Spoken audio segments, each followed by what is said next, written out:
Hello. कैसे हैं?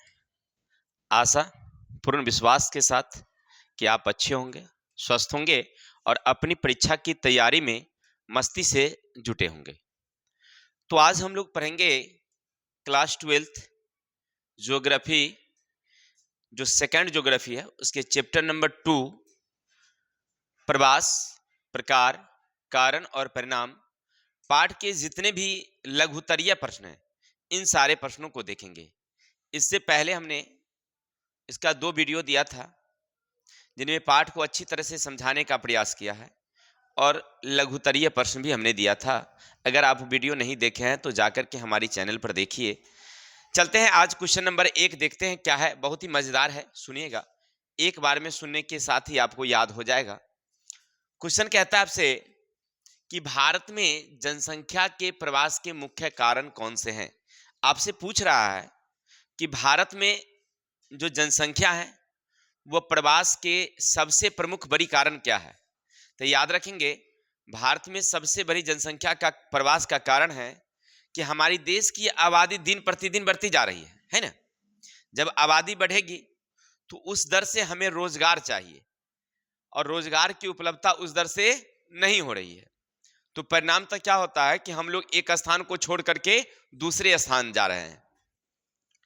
ये तो प्रवास अपने देश की बात कर रहे हैं। भारत के कुल 28 राज्य में और 8 केंद्र शासित प्रदेश में सभी राज्यों में एक जैसी व्यवस्थाएं नहीं हैं, रोजगार के उतने अवसर नहीं हैं। अब आंध्र प्रदेश, दिल्ली, मुंबई, पश्चिम बंगाल यानी कोलकाता, इसी तरह से पंजाब, इन सारे राज्यों और गुजरात, इन सारे राज्यों में ना अच्छी रोजगार के अवसर हैं। जबकि बिहार, उत्तर प्रदेश, फिर चले जाएं हिमाचल प्रदेश, इन सारे राज्यों में ना रोजगार के अवसर बहुत ही कम है।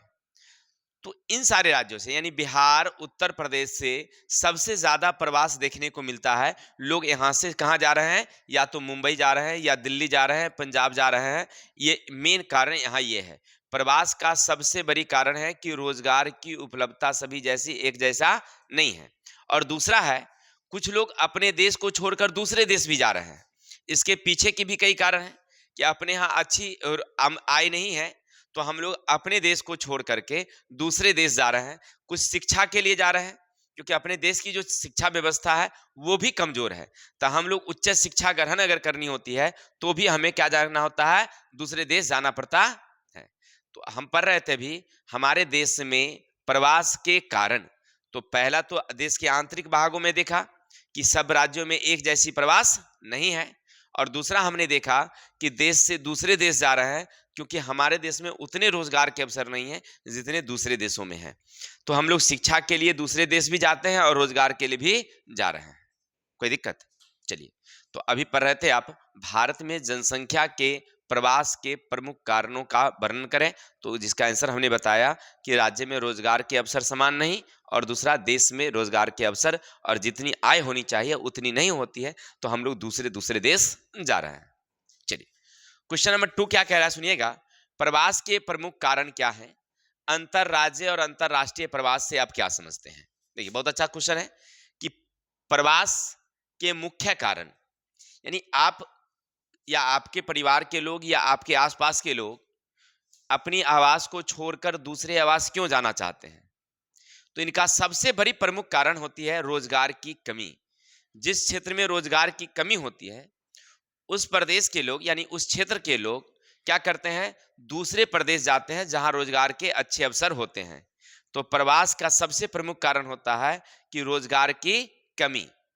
दूसरा कारण होता है जलवायु की विषमता, यानी हर क्षेत्र में जलवायु एक जैसी नहीं होती है। अब जब जलवायु एक जैसी नहीं रहेगी तो क्या होगा कि लोग इस क्षेत्र को छोड़ करके दूसरे क्षेत्र चले जाएंगे। तो 2 कारण, सामाजिक सुरक्षा में भी कमी होती है। जब समाज में अच्छी सुरक्षा व्यवस्था नहीं होती है तो भी लोग एक जगह से दूसरे जगह आते हैं। तो इन कुल कारणों से हमने देखा कि समाज की सुरक्षा में कमी, रोजगार के अवसर की कमी, फिर जलवायु में परिवर्तन, इन सारे कारणों से प्रवास देखने को मिलती है। क्लियर? अब अगला है, इसमें कह रहा है कि अंतरराज्यीय प्रवास क्या है। अब आपसे पूछ रहा है भाई अंतरराज्यीय प्रवास क्या है। तो जब कोई व्यक्ति देश के भीतर ही एक राज्य या एक प्रदेश को छोड़कर किसी दूसरे राज्य में चले जाते हैं, तो ऐसे प्रवास को कहते हैं अंतरराज्यीय प्रवास। जैसे भारत में 28 राज्य है ना भाई, तो इन 28 राज्यों में जैसे मान लीजिए कोई बिहार से अपने रोजगार के अवसर के लिए दिल्ली जा रहा है, कोई वहां से मुंबई चला गया, कोई वहां से आंध्र प्रदेश चला गया, तो ये क्या है, हमारा देश के भीतर में है ना, इसको कहते हैं अंतरराज्यीय प्रवास। क्या बोलेंगे? अंतरराज्यीय प्रवास। फिर उसी तरह से अगर मान लीजिए हम लोग चले अंतरराष्ट्रीय प्रवास की बात करें, तो अंतरराष्ट्रीय प्रवास का मतलब होता है कि कोई व्यक्ति जब एक देश को छोड़कर, यानी जैसे भारतवर्ष में हम लोग रह रहे हैं, तो भारत को छोड़ करके किसी दूसरे देश चला जाए, या माने भारत के छोड़ दीजिए, चाहे पड़ोसी देश में हो या किसी अपनी देश की सीमा से बाहर चले जाते हैं, तो उसको क्या बोलेंगे हम लोग? अंतरराष्ट्रीय प्रवास कहेंगे। ठीक, देश के भीतर तो अंतरराज्य, देश के बाहर अंतरराष्ट्रीय। क्वेश्चन नंबर आगे चलते हैं, जनसंख्या प्रवास से क्या तात्पर्य है? फिर वही पूछ रहा आपसे कि जनसंख्या प्रवास से क्या है। तो देखिए, चैप्टर का मूल बिंदु ही यही है, जनसंख्या प्रवास, यानी कि किसी क्षेत्र की जो आबादी है, जब वहां पर रोजगार के अवसर कम होते हैं, या जितनी हमें आमदनी चाहिए उस दर से आमदनी हमें नहीं मिल पा रही हो, यानी हमारे जीवन जीने के साधन के लिए कमी आ जाती है, या मान लीजिए हमारी वहाँ की जलवायु हमारे लिए सम नहीं है, या मान लीजिए सामाजिक सुरक्षा नहीं है, तो लोग क्या करते हैं, उस क्षेत्र को ढूंढते हैं जहाँ अच्छे रोजगार हो, जहाँ अन्य प्रकार की सुविधाएं हो, तो लोग इस जगह को छोड़कर उस प्रदेश को चले जाते हैं। तो ऐसे प्रवास को हम लोग क्या बोलेंगे? जनसंख्या प्रवास बोलेंगे। ठीक है, यानी मानव अपनी आवश्यकता की पूर्ति के लिए एक स्थान को छोड़कर जब दूसरे स्थान चले जाते हैं, तो ऐसे प्रवास क्या कहलाएंगे? जनसंख्या प्रवास। ठीक है, चलिए क्वेश्चन नंबर 3 समझ गए होंगे। चलते हैं क्वेश्चन नंबर 4 क्या है, सुनिएगा। प्रवास के विभिन्न प्रकार क्या है? अब आपसे पूछ रहा है प्रवास के प्रकार, तो प्रवास के प्रकार सीधा अगर कह रहा है तो आपको जैसे समझ में आता है वैसे लिख सकते हैं। देखिए, प्रवास के प्रकार मूल रूप से 2 प्रकार के होते हैं, एक होता है अंतरराज्यीय और एक होता है अंतरराष्ट्रीय। या कभी कभी आपसे यह भी पूछ सकता है कि अस्थाई और अस्थाई प्रवास क्या है। अस्थाई प्रवास का मतलब होता है कि मान लीजिए आप यहां से अपने घर को छोड़ देते हैं और किसी दूसरे प्रदेश में अपनी जमीन लेते हैं, घर बनाते हैं और सपरिवार आप वहीं शिफ्ट हो जाते हैं, फिर वहां से वापस नहीं आते हैं, तो ऐसे प्रवास क्या कहलाएंगे आपके लिए? अस्थाई प्रवास। लेकिन मान लीजिए कुछ आपके परिवार के लोग या आपके घर के लोग जो है किसी काम को करने के लिए कहीं जा रहे हैं, और वहां जाने के बाद फिर कुछ समय बाद रिटर्न आ जाते हैं, फिर काम करने के लिए यहाँ वापस घर आए, काम करने के लिए फिर चले जाते हैं, तो ऐसे में क्या कहलाता है? ये अस्थाई, क्योंकि वह रहने नहीं गए वहां पर काम के उद्देश्य से गए हैं, जब तक उनका काम चलता है वहां रहते हैं, फिर वापस आ जाते हैं, तो यह क्या हमारी है? अस्थाई प्रवास है। तो आप ये भी लिख सकते हैं, और इससे बेटर रहेगा कि अंतरराज्य और अंतरराष्ट्रीय जो हमने पीछे भी समझाया कि अंतरराज्य प्रवास क्या है भाई, तो जब कोई प्रवास देश के भीतर ही होता है तो उसको बोलेंगे अंतरराज्य, और जब देश के बाहर होगा तो अंतरराष्ट्रीय। ठीक है, तो लिखेंगे प्रवास के विभिन्न प्रकार क्या है। तो प्रवास 2 प्रकार के होते हैं, कौन कौन? तो एक है अंतरराज्यीय और दूसरा है अंतरराष्ट्रीय। फिर अंतरराज्यीय लिख करके 2 4 5 लाइन उसके बारे में लिख देंगे कि जब कोई व्यक्ति अपने देश के भीतर ही एक राज्य को छोड़कर दूसरे राज्य में चले जाते हैं, तो ऐसे प्रवास क्या कहलाएंगे? हमारे अंतरराज्यीय प्रवास। लेकिन अंतरराष्ट्रीय प्रवास, जब कोई व्यक्ति एक देश को छोड़कर किसी दूसरे देश में रोजगार व्यवसाय के लिए जाते हैं या वहां अपनी आजीविका प्राप्त कर रहे हैं, तो उसको कहेंगे हम लोग अंतरराष्ट्रीय प्रवास। ठीक, चलिए क्वेश्चन नंबर आगे। मूल स्थान तथा निर्दिष्ट स्थान के आधार पर प्रवास को कितने भागों में बांटा गया है? आपने इससे पहले पढ़ा था, हमने पढ़ाया था आपको कि अगर कोई व्यक्ति है, तो अगर उनकी मूल स्थान की बात करें या निर्दिष्ट स्थानों की बात करें, तो हम लोग अगर देखेंगे तो कितने भागों में उसको बांटा गया है? उसको 4 भागों में बांटा गया है। जैसे गांव का प्रवास यानी ग्रामीण टू ग्रामीण, शहर टू नगर यानी नगर टू नगर, फिर हमने देखा था गांव टू नगर, और फिर हमने कहा था, ठीक है ना, यानी कि तो इनमें कुल 4 प्रकार का हमने बताया था। पहला था ग्रामीण से ग्रामीण, नगर से नगर, गांव से नगर, नगर से गांव। ठीक है, चलिए अब इन सब के बारे में हम लोग थोड़ा सा डिटेल्स दे सकते हैं। जैसे गांव से गांव प्रवास खास करके शादी के कारण होती है कि कोई अगर मान ली लड़कियां की शादी हो रही है तो एक गांव को छोड़ करके वो दूसरे गांव चले जाते हैं, तो इसको हम लोग क्या बोलेंगे, गांव से गांव। यानी अपनी शादी के बाद वो चला जाता है। जैसे मेघालय में हमने बताया था कि जो पुरुष है वो पुरुष यानी लड़का ही अपनी शादी के बाद अपने पत्नी के घर पर जाकर के रहना शुरू करता है। तो ये भी क्या है, शादी के कारण गांव से गांव खास करके ये देखने को मिलता है। तो ये क्या है, हमारे गांव से गांव प्रवास है। दूसरा हमने बताया था नगर से नगर प्रवास, कि जो बड़े नगर होते हैं उनमें काम करने के लिए छोटे नगर के लोग चले जाते हैं। तो ये क्या कहलाता है हमारा, ठीक है। तीसरा हमने बताया था कि गांव से नगर ये सबसे ज्यादा देखने को मिलती है। काम के उद्देश्य से ये होता है कि गांव के लोग काम करने के लिए नगर की ओर जा रहे हैं, और सबसे ज्यादा प्रवास यही देखने को मिलती है।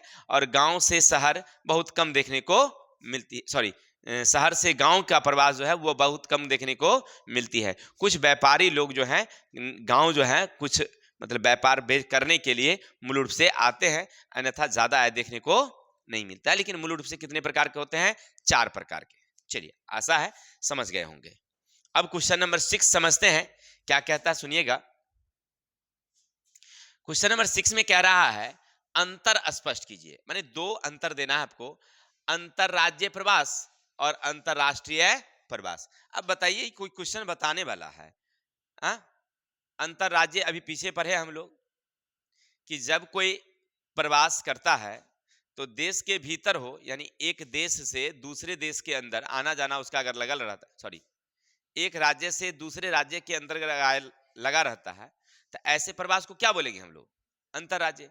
या मान लीजिए आप राज्य के भीतर में ही एक शहर से दूसरे शहर में चले गए हैं, अपने राज्य में ही, मान लीजिए आप बिहार राज्य में रह रहे हैं, कोई व्यक्ति समस्तीपुर से पटना में रह रहा है, या पटना का व्यक्ति मुजफ्फरपुर में रह रहा है, पटना का व्यक्ति भागलपुर में रह रहा है, तो ये राज्य के अंदर ही है ना, तो इसको भी हम लोग क्या बोलेंगे, अंतर राज्य प्रवास ही कहेंगे। या मान लीजिए बिहार का लोग अगर हैदराबाद जाकर के रह रहा है, या मान लीजिए हैदराबाद के लोग कहीं दिल्ली जाकर के रह रहा है, तो ऐसे प्रवास को हम लोग क्या बोलेंगे, अंतरराज्य प्रवास बोलेंगे। क्लियर। अब आगे कह रहा आपसे अंतरराष्ट्रीय प्रवास क्या है, तो अंतरराष्ट्रीय प्रवास का मतलब हुआ कि जब एक देश के लोग प्रवास करने के लिए दूसरे देश चले जाते हैं, यानी कि भारत से लोग अमेरिका चला जाए, भारत से लोग इंग्लैंड चला जाए, तो ऐसे प्रवास को क्या बोलेंगे हम लोग, अंतरराष्ट्रीय प्रवास बोलेंगे। अगला है मानव प्रवास को प्रभावित करने वाले अपकर्ष और प्रतिकर्ष कारक, यानी हम क्यों यहां से चले जाते हैं या कहीं क्यों जाते हैं, क्यों जाते हैं और जाने के क्या कारण है, इन सारी बातों को इसमें पूछा गया है। तो लिखेंगे, देखिए आपसे पूछा जा रहा है अपकर्ष और प्रतिकर्ष। तो अपकर्ष कारक यानी कि जहां पर हमारी जलवायु हमारे लिए सम ना हो, हमारी रोजगार की सुविधाएं अच्छी ना हो, या मान लीजिए जहां पर किसी तरह की सामाजिक सुरक्षा नहीं होती है, तो हम वहां से चले जाते हैं। ये हमारा क्या है, अपकर्ष कारक है। ये हमारा क्या है, अपकर्ष। जब हम जगह को छोड़ते हैं तो किसके लिए, रोजगार का अवसर नहीं मिलता है, वहां की जलवायु हमारे लिए सम नहीं है, वहां पर सामाजिक सुरक्षा नहीं है, तो हम जगह को छोड़ देते हैं। तो ये हमारे लिए क्या है, अपकर्ष। लेकिन प्रतिकर्ष कारक क्या है, तो वैसे कारक हैं जिसमें हम लोग जहां रोजगार के अवसर मिलते हैं, या जहां हमारे जीवन जीने के अन्य प्रकार के साधन हैं, यातायात की सुविधा है, जहां पर उत्तम शिक्षा व्यवस्था है, जहां सामाजिक सुरक्षा है, तो हम उस जगह पर जाते हैं। तो ये हमारा क्या है, प्रतिकर्ष कारक। माने हमें क्यों आकर्षित कर रहा है वो जगह, जगह आकर्षित कर रहा है तो प्रतिकर्ष, जहां से जगह हमें बिगला रहा है तो वो अपकर्ष। ठीक है, चलिए एक लास्ट क्वेश्चन और है आपके लिए। क्वेश्चन नंबर 7 क्या है, सुनिएगा। ऋतु प्रवास से आप क्या समझते हैं, तो ऋतु प्रवास का मतलब होता है कि मौसम बदलने के कारण प्रवास देखने को मिलती है, तो इसे ऋतु प्रवास कहते हैं। जैसे ये खास करके चारावाहों के लिए होता है कि मान लीजिए जब शीत ऋतु आता है तो कुछ प्रवास जो है, जो हिमाचल प्रदेश या ऊंचाई पर रहने वाले लोग हैं, वो अपनी पशु को लेकर के नीचे चले आते हैं। जब मौसम फिर गर्मी का मौसम आता है तो वह अपनी जगह को छोड़ करके कहाँ चले जाते हैं, फिर से किसी ऊंचाई पर अपने पशु को लेकर के चराने के लिए चले जाते हैं। तो ऐसे प्रवास क्या कहलाएंगे? ऋतु प्रवास। या मान लीजिए कहीं कहीं आइसक्रीम का फैक्ट्री है, तो बाहर से लोग वहां काम करने के लिए आ जाते हैं, क्योंकि गर्मी के दिनों में चलता है, लेकिन जैसे ही शीत ऋतु होता है तो वो वहां से बंद कर देते हैं, तो वो लोग वापस अपने घर को चले जाते हैं। तो ऐसे प्रवास को क्या बोलेंगे हम लोग? ऋतु प्रवास बोलेंगे। या मान लीजिए जम्मू कश्मीर में, हिमाचल प्रदेश में बहुत सारी ऊनी कपड़ों का उद्योग है, तो वह खास करके क्या होता है, शीत ऋतु में ज्यादा चलती है। तो लोग यहाँ से काम करने के लिए उस जगह पर गए। जब शीत ऋतु खत्म होती है, जैसे ग्रीष्म आने लगती है, उद्योग बंद हो जाता है, तो लोग वापस चले आते हैं। तो ये भी किस प्रकार का उद्योग मतलब प्रवास होगा?